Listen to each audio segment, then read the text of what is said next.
coreSTORE prides itself on having the latest technology and features, and we also pay a lot of attention to security. So in this video, I'm going to talk about two more advanced features when it comes to security and logging in the sales associates or employees in your company.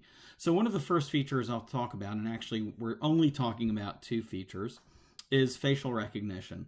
So I can enable facial recognition by just going to the store configuration, and under employee, I can scroll down and choose enable facial recognition, and I'll just click save. And at this point, what I can do is I can simply go to any employee, and in this case, I'll choose me, and I can edit their record, and I can click on this camera icon. It might ask you for permissions, so make sure that when you click it, you say yes to the question about permissions. And this basically activates my webcam on my tablet, on my computer, and I can look at the screen, take a picture, or I can also upload someone's picture, which I probably should have done because I definitely need a haircut. So I'll just look at the camera, and here's my picture. I can hit save. And the nice thing at this point is I can go ahead and log out of the system. I'm already logged in as support user, and I'll just choose log out without clocking out. I'll choose OK. And at this point, now that I enabled the facial recognition, it immediately shows the camera, so I don't have to type anything in. I can just look at the camera and immediately get logged in. So the nice thing with this feature is it definitely speeds up the process of typing in a user ID, a password. It prevents people from sharing their passwords. So it is a good security measure, but we introduced recently another security measure, and it's called two-factor authentication.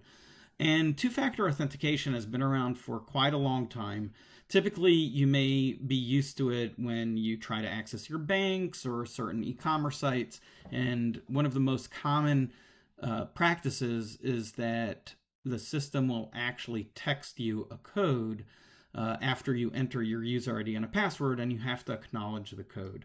The problem with that is, unfortunately, as hackers get more sophisticated, they actually end up figuring things out if they basically have a stolen phone, or there's other ways that it's not recognized as the most secure way of doing things. So we've enabled two-factor authentication, but we actually require an authentication application to be running on that person's mobile device. And the reason we do that is if you have worked in the crypto world, if you trade Bitcoin, it's pretty typical where you have to download, and one of the most popular authentication applications is Google Auth.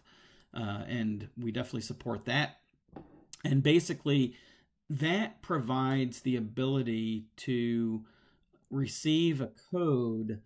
You open the app and it will show you a code, and that code only exists for a very short period of time.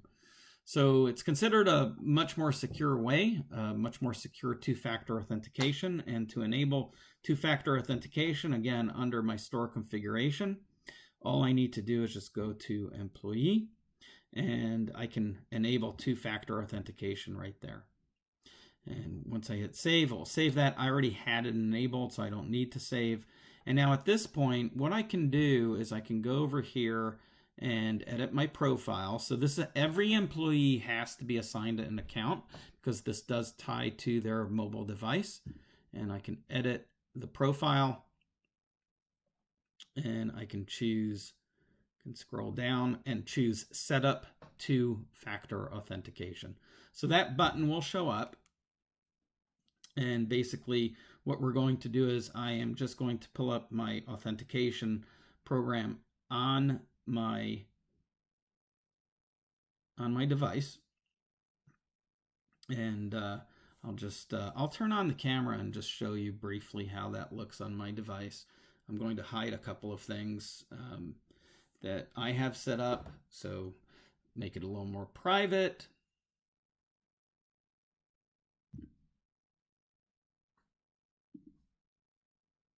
All right, we're turning on that webcam, and you'll see that, let's see, you'll see that I have Google Auth running. So I've got demo company that I've already set up. And what I'm going to do is when I hit the setup 2FA, it's going to ask me to actually scan this code directly. And what I do in my Google Auth, I'm just going to hit the plus sign on the bottom of the app. Hopefully you can see this. So the plus sign is on the bottom of the app.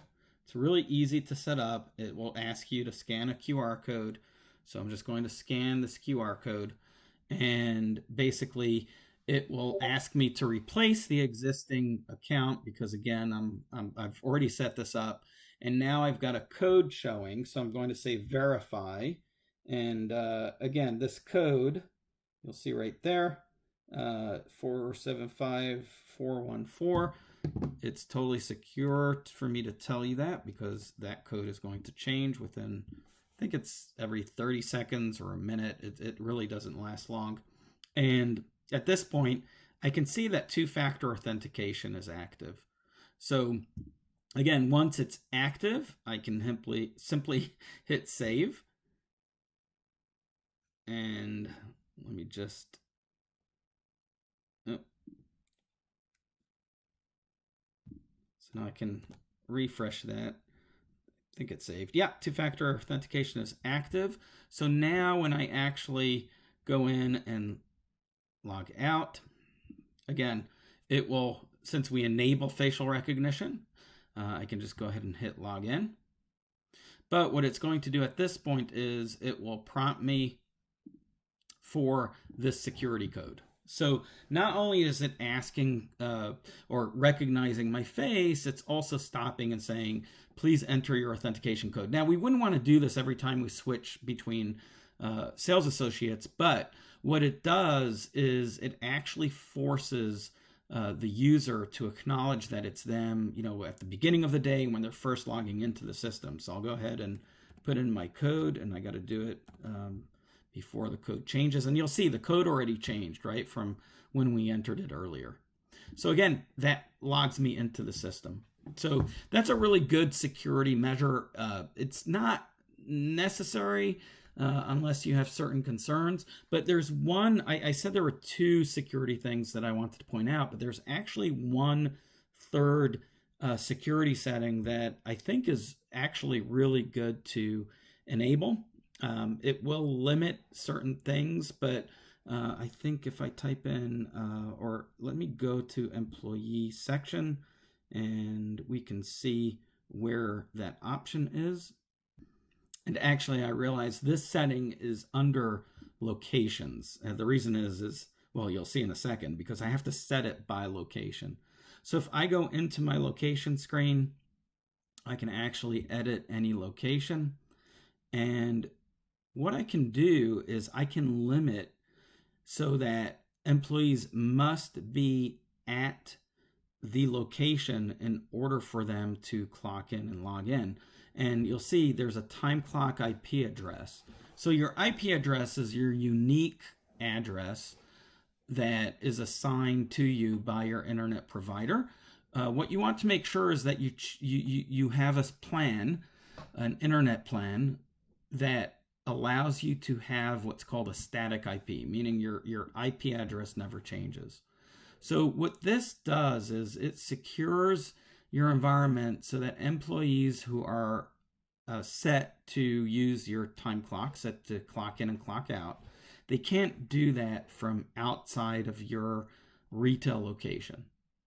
And that's a really good feature. It also happens to be a good way to secure your environment because if for some reason maybe this employee has moved on and you want to make sure they can't log in, or for some reason they shared their user ID and password, there's a bad actor, that will prevent them from being able to log into your coreSTORE instance from outside of your specific building. They'd have to be on your Wi-Fi or on your internet connection in order to do that. Now, you want to make sure your internet provider does give you a static IP address. You may have to pay a little more money to obtain that, but the reason why you want a static IP is because if it's a dynamic one, that means that ever so often this IP address would change.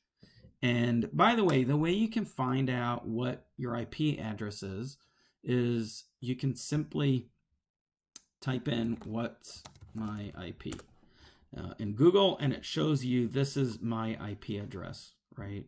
So we'll make sure we don't show this to the world, and I'll have Joel make sure that it's not displayed.